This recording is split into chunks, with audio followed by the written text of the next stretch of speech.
96.3 WJIZ. This is the Home Team Takeover Show. This is your dog, OLE-E. This is something real big right here. So we got the interview with Freeway Ricky Ross. Not the rapper Ricky Ross, the real Ricky Ross, dog. We got him on the phone line right now. He reached out to me. He just getting out the halfway house Friday, man. This is his first radio interview, I promise you. We're going to talk about some good things. We're going to talk about some bad things. But right now, we got to talk to the man. Mr. Ross, what happening, man? Oh, hey, how you doing? I'm good, bro. I'm just blessed to be breathing, man. What about you? Freedom. I know that right, man.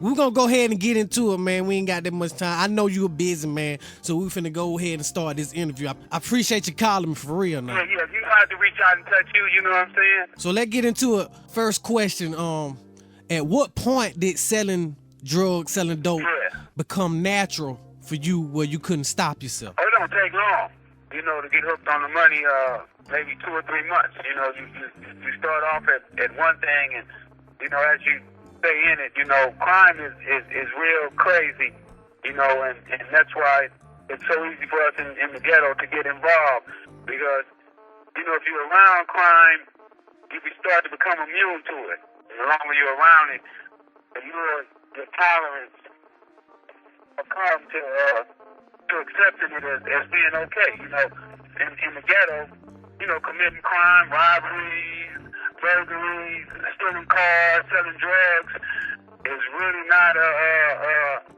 looked upon in a bad way. You're kind of looked upon as a hero. Now, it was a point where you was making $2 to $3 million a day, and with thousands of people working for you, was there a point in your life where you felt like, okay, it's time to quit now, I'm straight, you know what I'm saying? I started to take notice myself on the effect that it was having on my community, and you have to look at yourself real hard. You have to look at the man in the mirror. Around 86, 87, and I wound up quitting in 87. I walked out the game in 87, but what happened is the things that I'd already done in the past wound up putting me in prison. That right. Mr. Ross, hold on for a second, man. We got to play some music real quick. Keep it locked right here on the Big Dog, man. This is the Home Team Takeover Show with your dog, OLE-E. We got the exclusive interview with Freeway Ricky Ross. Not the rapper, once again, the real Rick Ross, man. Now let's get to the next jam, man.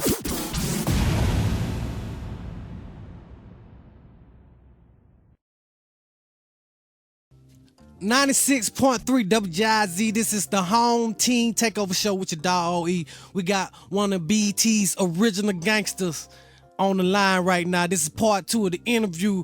We got Freeway Ricky Ross, not the rapper Rick Ross, but where the rapper get his name from, Ricky Freeway Ross, man. So let's keep it moving, man. Next question is, okay, was there a point in your life where you felt your freedom was running out? You know what? When you're in the game, we don't care about freedom and going to jail. That becomes a casualty, of doing business. I knew after I was in for a while that jail was an option that I was facing, and I was willing to take that chance.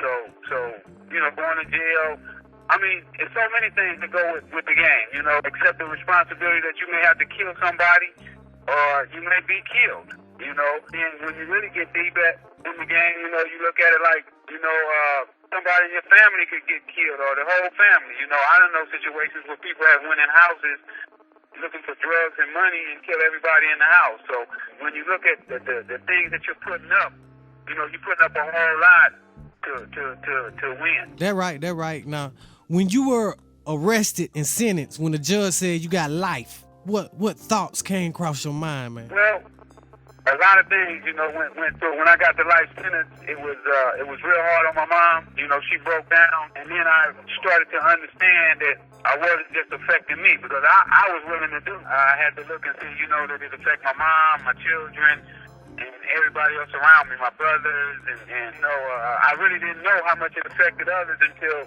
we started shooting this reality show, and I saw how much my family depended on me. Understood.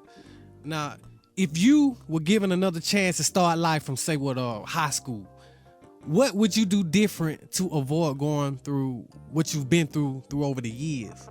Well, the first thing that a person got to do is stick with their dreams. Don't let nobody do do what I call dream busting. You know, so many people out there tell you what you can't do. So the first thing is you must stick to your dreams. Don't let nobody kill your dreams, and don't let nobody tell you that you can't make it. You know, I don't feel that my family gave me the support that I needed when I was playing tennis. You know, I was right there ready to go to the next level, but I didn't have what I felt was the backing. And you know, when you're 18 years old, 19 years old, you think you're grown, but you're not. You know, you have a lot to learn. You know, you're still just a kid. You ain't so much for it.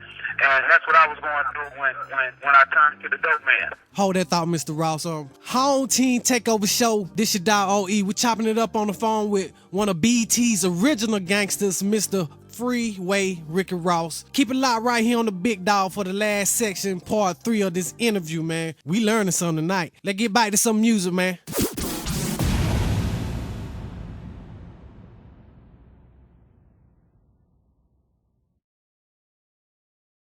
Okay, if you're just tuning in right now, this the Home Team Takeover Show. This your dog OLE, and we on the phone with the real Rick Ross, not the rapper, but the real Ricky Ross. He over there in LA, man. He chopping it up with Southwest Georgia tonight, man. This the last section of the interview. We got to go ahead and wrap it up. I got a couple of more questions to ask you, Mr. Ross. Okay, for the youth or for the young folk that may be listening tonight, what advice could you share with them to prevent them from making the wrong decisions that you've made, you know, along with selling drugs and in and out of prison?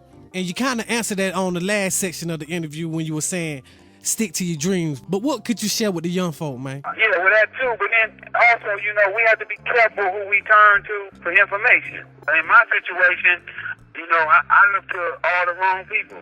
You know, I was looking to thieves, dope dealers, pimps, pushers, you know, to help me out the ghetto. You know, what he did was he put a dope sack in my hand when I should have stuck to those books and stayed in school. Or found somebody that was doing legitimate business in the neighborhood and asked him, you know, how was he doing it? I see that you were a part of some well-known films, including BET's American Gangster, the first season, and American Drug War. Let me ask you something. Do you have any more films coming soon or in the near future, man? Yeah, I'm filming a reality show right now. I got that going. I'm working on 3 movies. I'm working on 2 with Mike Epps.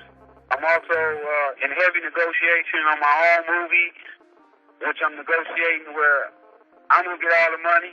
You know, I'm not going to let nobody pimp me no more. Refuse to be pimped in. So right now I'm working on that. I got a meeting next week with Uniscope about my record label. And as we speak, I'm sitting here with a writer from the Source magazine. He's writing an article on me right now.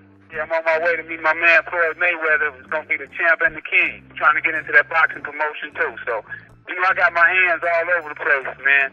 And, you know, I'm just going to put it down. Hey, Mr. Ross, before we get out of here, go and plug in your website where we in Southwest Georgia can log in. No question. FreewayEnterprise.com, man. It's going to be the site for hip-hop, for rappers, R&B singers that's trying to get out there, man. We're going to do something for them that none of those other sites, MySpace and Facebook, and none of those are doing because they don't know our needs. And on top of that, they don't care about us. You right now. Hey, man, I appreciate you chopping it up with Southwest Georgia. I know you got a lot of things you got to do, but before you go, let them know one more time who you is. Yeah, this is the real Rick Ross, and not the rapper, the real one, the one who got his name from. And any artist out there that's trying to get a deal, you know what I'm saying, hit my site up, give me an email, let me know what's up, send me your demos. I need somebody. I need a star. Oh, it's a lot of them down here, too, now.